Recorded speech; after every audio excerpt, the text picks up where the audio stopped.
Assalamualaikum warahmatullahi wabarakatuh. Selamat pagi semuanya. Semoga kalian hari ini sehat selalu dan dilindungi oleh Allah Subhanahu wa taala. Berjumpa kembali dalam situs YouTube Sosiologi dengan Ibu Meng. Hari ini adalah pembelajaran sosiologi untuk bab 2.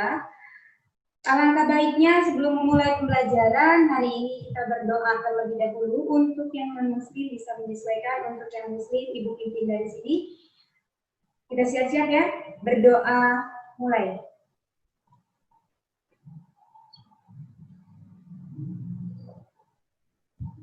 Berdoa selesai.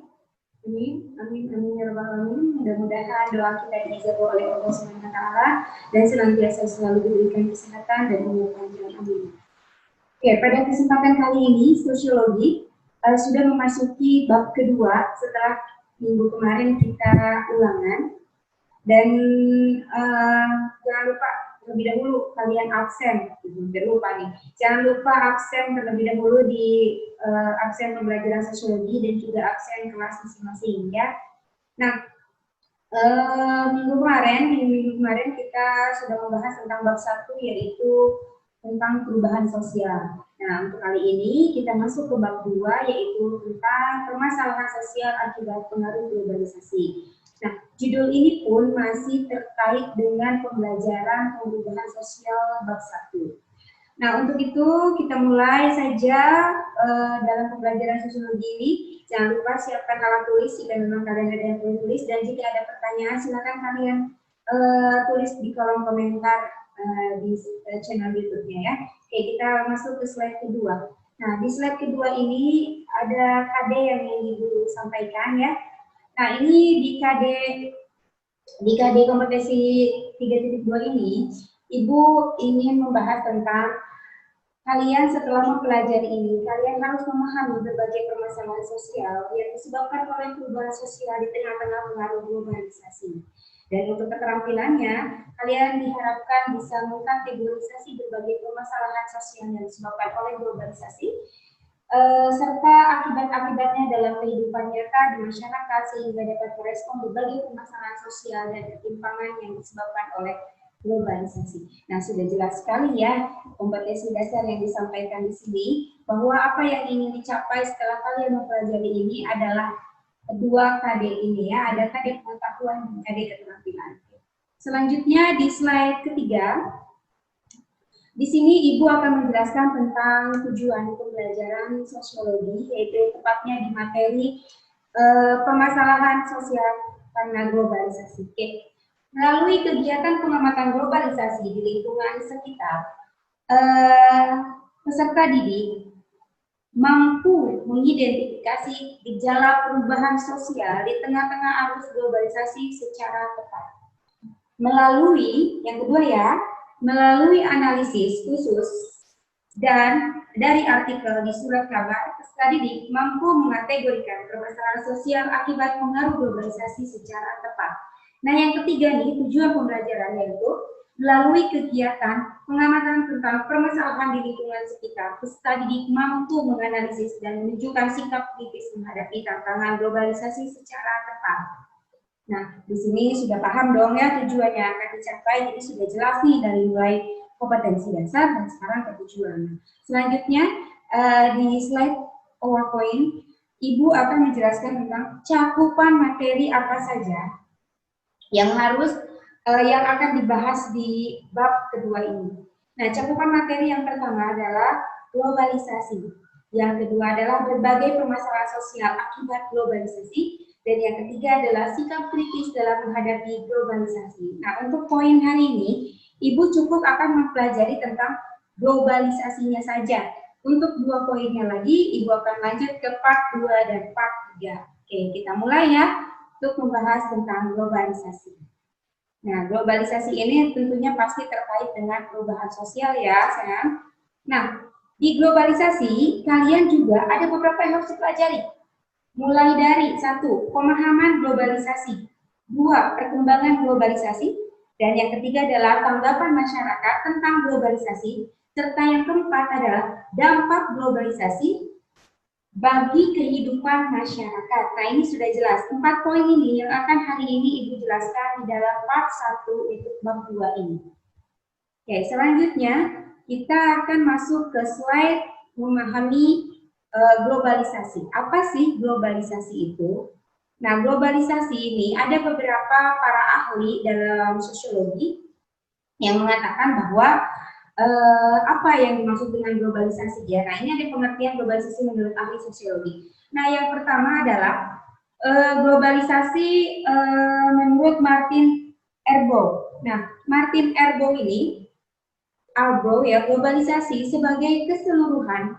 Nah, di sini sebagai keseluruhan proses ketika penduduk dunia tergabung dalam masyarakat dunia tunggal. Nah, di sini jelas banget ya bahwa si Martin bilang globalisasi adalah keseluruhan proses ketika penduduk dunia ini dalam masyarakat menjadi tunggal, contoh seperti ini. Jadi sudah tidak ada keterbatasan antara benua Eropa, Asia, Afrika, Australia, Indonesia, dan kota-kota negara-negara seperti yang lainnya. Itu karena adanya globalisasi, kita kayak negara tunggal, satu negara aja gitu, tidak ada negara-negara yang lain karena keterhubungan globalisasi ini. Kayak yang kedua, menurut Salah Sumarjan, nah ini Salah Sumarjan bilang, globalisasi adalah proses terbentuknya organisasi dan komunikasi antara masyarakat di seluruh dunia untuk mengikuti sistem dan kaidah yang sama. Nah, di sini jelas, Salah Sumarjan mengatakan bahwa dengan adanya globalisasi, seluruh masyarakat di dunia itu mengikuti kaidah yang sama. Misalnya, ketika tren Instagram, hampir di seluruh dunia semua itu ikut Instagram, semua Twitter waktu itu ya, Facebook, nah itu mengikuti kaidah-kaidah yang di masyarakat karena adanya globalisasi. Nah, untuk yang ketiga adalah Anthony Giddens. Nah, Anthony Giddens di sini mengatakan bahwa globalisasi dipandang sebagai cara hidup masyarakat pada masa kini. Nah, Giddens mengatakan bahwa masyarakat masa kini itu sangat mengacu pada globalisasi karena mereka mengikuti perkembangan zaman pada saat ini. Nah, sekarang kita lanjut untuk ke slide selanjutnya. Tapi kita simpulkan terlebih dahulu. Kalian boleh menyimpulkan juga ya di rumah masing-masing ya. Menurut kalian apa sih sebenarnya globalisasi kalau menurut kalian sendiri gitu ya. Nah, kalau globalisasi itu lebih kepada jaringan connecting people-nya ya. Nah, yang kedua, perkembangan globalisasi. Nah, ya. Di sini ada perkembangan globalisasi. Yang pertama adalah pramodern. Pramodern ini adalah melalui perdagangan jalur. Jadi terlebih dahulu sebelum ada globalisasi, diawali dengan adanya pramodern, di mana kalau kalian pernah belajar tentang ilmu sejarah dengan Pak Dodi atau Bu Devi atau Pak Rinto atau dengan Bu Tresna, pasti kalian pernah belajar tentang perdagangan jalur sutra. Nah, perdagangan jalur sutra ini adalah awal cikal bakal terjadinya globalisasi, ya, di mana terjadinya interaksi antara daerah tersebut melalui jalur sutra, ya. Oke, selanjutnya ada modern awal. Nah, modern awal ini adalah melalui penjelajahan samudra. Nah, ini kita pernah lihat ada Christopher Columbus, ya kalau kita kenal itu ya, penjelajah samudra. Nah, di situ juga merupakan adalah awal mula adanya globalisasi karena mereka mencari connecting, mencari jaringan, bagaimana nih bisa menjelajah tanpa harus kita pergi, ya, menjelajah tanpa harus kita mengelilingi samudra. Nah, makanya ini awal mula adanya globalisasi. Nah, yang ketiga adalah modern. Nah, ini modern adalah melalui jalur perkembangan teknologi, komunikasi, dan budaya. Jadi, banget nih. Kita di era teknologi, di era komunikasi yang canggih, di era yang sudah tidak ada keterbatasan komunikasi. Kita bisa menghubungi orang-orang di belahan dunia lain, bahkan tanpa harus kita pergi dulu ke sana. Ya, ini sudah jelas bahwa adanya globalisasi tentu menjadi ketermudahan atau keefisienan dalam suatu masyarakat. Oke, cukup ya. Selanjutnya, Ibu akan menjelaskan tentang tanggapan masyarakat terhadap globalisasi. Nah, kita tahulah di masyarakat ya, pasti ada pro dan kontra. Nah, adanya globalisasi pun, masyarakat itu ada dua kemungkinan. Ada namanya pro-globalisasi, ada juga namanya anti-globalisasi. Nah, untuk pro-globalisasi, berarti dia mau menerima globalisasi itu. Yang pertama, kenapa? Alasannya adalah mendorong kesejahteraan. Sudah jelas, jika kita memanfaatkan keterkaitan atau jaringan globalisasi untuk ke arah yang lebih positif, misalnya untuk kesejahteraan. Kita lihat sekarang, misalnya kamu beli belanja online, Kamu belinya barangnya dari Taiwan, kamu nggak mesti harus beli ke Taiwan, kamu cukup pesan online, Lazada, Shopee, Tokopedia, yang kamu bisa langsung choose ada di rumah kamu. Nah, ini adalah mendorong kesejahteraan karena adanya jaringan. Selanjutnya adalah meningkatkan kemakmuran. Nah, kalau kita gunakan teknologi ini dengan baik, globalisasi ini dengan baik, maka tidak mustahil bisa menghasilkan banyak uang untuk kita. Contohnya, misalnya kalau kita ikut TikTok, ikut misalnya vlog ya, atau hal-hal yang misalkan berkaitan dengan globalisasi penggunaan teknologi dan komunikasi gitu ya sayangnya. Oke, yang ketiga, menolak proteksi barang impor. Nah, untuk yang pro ini memang dia akan menolak proteksi, jadi tidak mau adanya keribetan dalam kita ingin membeli barang-barang dari luar gitu ya. Jadi nggak perlu lah ada misalnya dipersulit. Misalkan kalau kalian beli handphone dari luar negeri ke Indonesia, pasti akan melalui bea cukai, dan itu akan dipersulit misalnya karena memang bukan dari asli kita. Nah, untuk yang pro globalisasi dia tidak setuju dengan adanya hal-hal syarat-syarat seperti itu. Nah, ada yang lainnya yaitu tadi kita lihat adanya anti globalisasi ya teman-teman ya. Anti globalisasi di sini berarti dia tidak menyukai adanya globalisasi. Jadi yang pertama, kenapa alasannya? Mereka takut menimbulkan permasalahan sosial. Sudah jelas, ketika kita menerima sebuah globalisasi dari luar, budaya luar masuk ke Indonesia, pasti itu akan adanya pro dan kontra. Dan bagi yang anti ini, dia berpikir ini menjadi sebuah masalah sosial. Kenapa? Contoh, anak-anak sudah tidak ingin lagi berinteraksi secara langsung, tapi lebih baik dengan WA. Mengucapkan lebaran, nggak perlu lagi datang sungkem, tapi cukup mengirimkan foto parselnya aja, nggak parselnya ya, nggak perlu datang. Atau misalnya dengan cuma mengucapkan selamat ya minal aidin, ya memang niatnya yang dilihat ya, tapi itu sudah berubah gitu. Nah, inilah yang jadikan menurut anti globalisasi ini sebuah permasalahan di kalangan generasi kayak sekarang gitu ya. Terus selanjutnya, mendorong eksploitasi sumber daya alam dan manusia. Ini sudah jelas ya, karena adanya jaringan nih, tadinya kita nggak tahu nih, ada tempat indah misalnya nih ya, ada tempat indah contoh, di Madang, ada apa, di Madang apa di mana nih, ada curug, misalkan leuwih hijau misalnya ya. Orang tadinya nggak tahu ada leuwih hijau, tapi karena ada orang yang post, upload, langsung ramai. Orang bertanya, ini di mana, lokasinya di mana, indah banget, bagus banget. Nah, ini yang menurut anti globalisasi menjadi eksploitasi sumber daya alam manusia. Jadi ditonton oleh semua orang ya. Terus selanjutnya, mendorong pola pikir profit. Nah, ini yang membuat orang anti globalisasi itu tidak suka. Setiap manusia ketika menerima globalisasi akan berpikir apa-apa keuntungan. Ada untungnya nggak? Ada uangnya nggak? Padahal kan tidak seluruhnya harus seperti itu. Nah, ini yang dikatakan oleh para anti globalisasi, kenapa dia tidak menyetujui adanya globalisasi. Oke, selanjutnya Ibu akan menjelaskan di slide selanjutnya yaitu tentang dampak globalisasi bagi kehidupan masyarakat. Ini poin terakhir ya di tema globalisasi untuk part 1 ini. Nah, dampak globalisasi bagi kehidupan masyarakat itu terbagi menjadi 3 bidang. Ada bidang ekonomi, bidang sosial, dan bidang politik. Ya.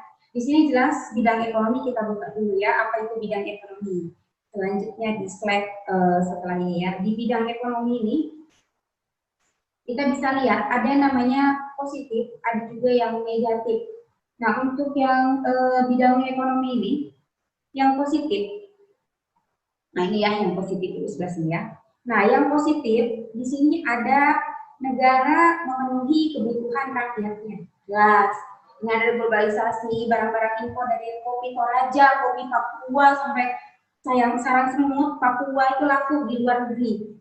Dari mana mereka tahu? Karena adanya globalisasi, maka negara memenuhi kebutuhan rakyatnya dengan cara menerima globalisasi. Selanjutnya, terjadi transfer teknologi dari negara maju ini. Luar biasa ilmu-ilmu dari para luar ya, luar negara-negara lain yang sangat pintar-pintar itu membuat aplikasi-aplikasi, media-media, cara-cara memudahkan kita dalam kehidupan ya, yaitu dengan cara kita mempelajari atau mentransfer teknologi dari negara maju, kita ambil yang baiknya. Bagaimana kita terapkan di negara kita, gitu ya sayang ya. Terus selanjutnya ada memperluas pangsa pasar, itu jelas banget. Tadinya dagang cuma nyampe di Madang, tapi karena kamu menggunakan online itu bisa sampai ke luar negeri, bahkan ke luar dunia, keluar pulau dan segala macamnya ya.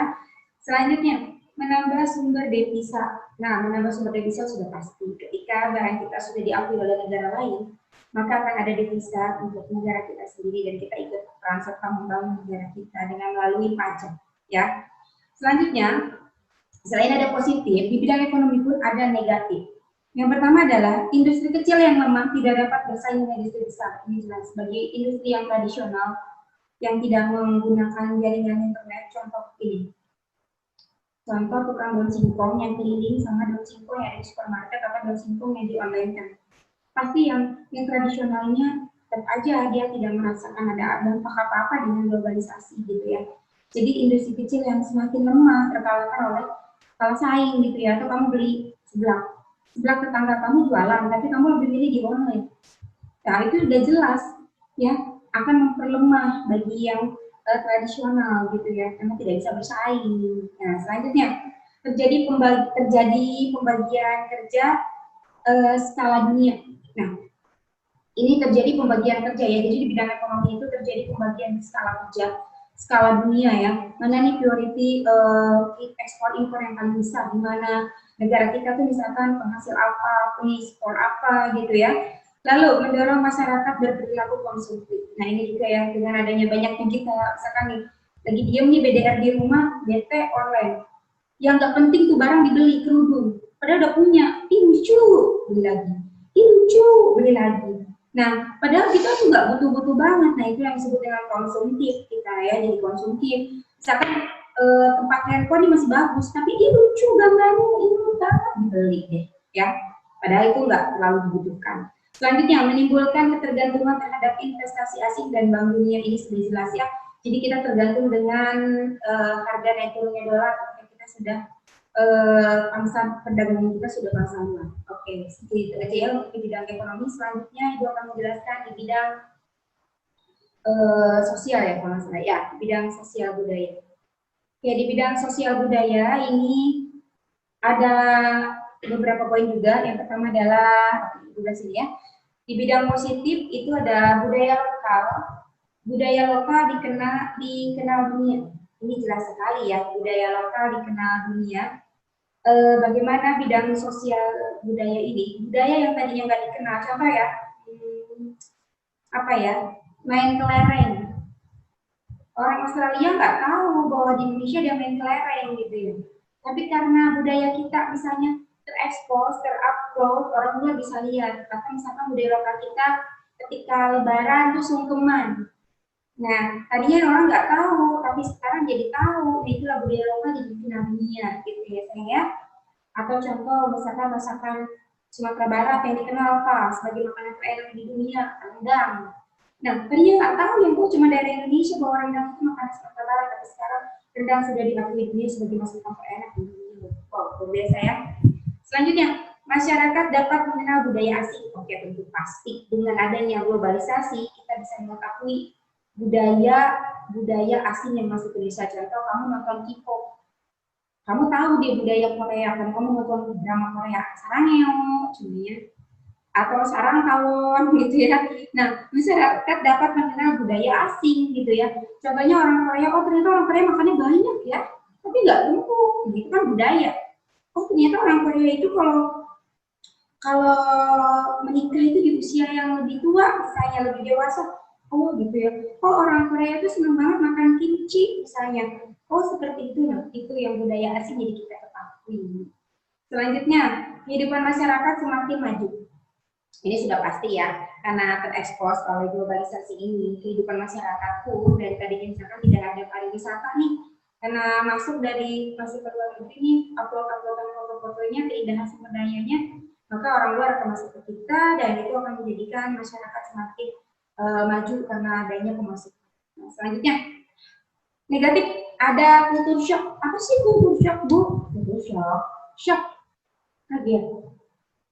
Jadi ketika ada globalisasi, sebagian masyarakat yang belum menerima globalisasi itu kaget. Contoh, lalu di HP bisa ada mukanya. Coba nenek kita, kaget ketika nelfon, bukan hanya suara nih yang didengar, tapi ada mukanya. Dulu itu ayam kurangnya ya, ada anak saya nih cenanya, kata nenek itu kaget, belum siap. Atau jam tangan, sekarang udah bisa nelfon. Kalau mak, gimana gitu ya, saking kerennya. Tapi sebagian masyarakat yang lain tentu tidak akan semudah itu menerima dan dia akan kaget, namanya culture shock. Jadi ketidaksiapan masyarakat dalam menerima teknologi yang baru, yang canggih gitu ya sayang ya. Atau sekarang katanya kompor, contoh. Dulu pakai hawu suluh, naik kompor minyak, naik lagi gas. Sekarang kompor listrik, cuma tutup nyala. Coba orang tua kita masih ditiup-tiup pakai hawu ya. Ketika mereka dikasih kompor listrik, kaget, mati lampu nggak bisa nyambung atau nyala, gitu ya, culture shock. Selanjutnya ada culture lag. Nah ini culture lag. Culture lag itu adalah kesenjangan di dalam masyarakat ya. Jadi adanya kesenjangan antara yang menerima globalisasi, pasti dia akan sudah semakin maju. Bagi yang tidak, itu akan terjadi kesenjangan antara masyarakat ya. Masyarakat tentunya masyarakat bawah, misalnya yang tidak bisa menerima globalisasi gitu ya. Terus ada etnosentrisme. Etnosentrisme ini adalah pandangan dirinya sendiri. Itu benar gitu. Jadi kayak merasa pandangan saya itu bahwa globalisasi itu akan merusak. Itu pandangan kita, etnosentrisme. Karena kita saking cintanya dengan budaya kita, sehingga ketika ada masuk budaya lain, kita akan menganggap bahwa itu akan menghancurkan. Jadi saya tidak mau ada budaya lain. Jadi etnosentrisme ya. Selanjutnya yaitu bidang politik. Di sini ada plus minusnya tentunya ya. Nah, untuk yang plusnya terwujud good governance. Governance itu berarti terwujudnya sistem politik yang baik gitu ya. Lalu meningkatkan hubungan diplomatik, ini sudah pasti dengan adanya globalisasi, keterkaitan kita dengan keterhubungan kita dengan negara-negara lain tentunya akan terjadi komunikasi yang lebih baik lagi. Selanjutnya adalah menciptakan perdamaian dunia. Nah, melalui globalisasi juga ini banyak sekali dunia-dunia bersatu untuk menciptakan perdamaian dunia tentunya ya. Nah, selanjutnya kalau kita lihat ini ada minusnya dalam politik dari globalisasi. Yang pertama adalah negara berkembang mengikuti kebijakan negara maju. Nah, negara-negara yang baru berkembang akhirnya tidak punya pionir dan dia akan mengkiblat ke negara maju ya untuk sistem kenegaraan yang dia pakai gitu ya. Selanjutnya adalah kesepakatan internasional tidak sejalan dengan kondisi masyarakat. Nah ini sering sekali terjadi kesepakatan internasional yang dibuat oleh para pemimpin negara itu sebenarnya tidak melihat langsung kondisi masyarakat yang belum siap untuk menerima globalisasi seluruhnya gitu ya. Selanjutnya adalah konflik antar negara karena perbedaan kepentingan. Ini pasti juga karena ada globalisasi ini, konflik antar negara pun poinnya bisa besar ya, memicu untuk konflik karena banyak sekali negara-negara yang memiliki kepentingan masing-masing yang tentunya tidak akan sama setiap negara. Nah, hal ini yang akan memicu konflik di setiap negara. Cukup sekian pembelajaran sosiologi pada hari ini. Ibu harap pembelajaran dari awal sampai saat ini kalian bisa memahaminya dengan baik. Kalaupun memang kalian belum mengerti, nggak usah khawatir. Silakan kalian tanyakan di kolom komentar Ibu. Bila ada pertanyaan, bila ada yang belum dimengerti, slide berapa yang kalian belum mengerti, atau kalian ingin menanyakan kok itu begitu, kok ini begini, silakan Ibu terbuka dengan segala pertanyaan dari kalian. Nanti insya Allah akan Ibu jawab di part kedua. Dan akhirnya Ibu tutup pembelajaran sosiologi hari ini. Tak lupa pesan Ibu selalu jaga kesehatan, selalu ikuti protokol kesehatan dan jangan berkumpul lebih dari 7 orang, jangan lupa cuci tangan, jangan lupa kalian menggunakan masker, dan jangan banyak main keluar-keluar jika tidak dibutuhkan sekali ya. Dan pesan Ibu jelas ya tertulis di sini untuk kalian, semoga hari ini lebih baik daripada hari kemarin dan itu selalu doa Ibu untuk kalian semua. Akhirnya Ibu tutup dengan wabillahi taufiq wal hidayah. Wassalamualaikum warahmatullahi wabarakatuh. I wanna be a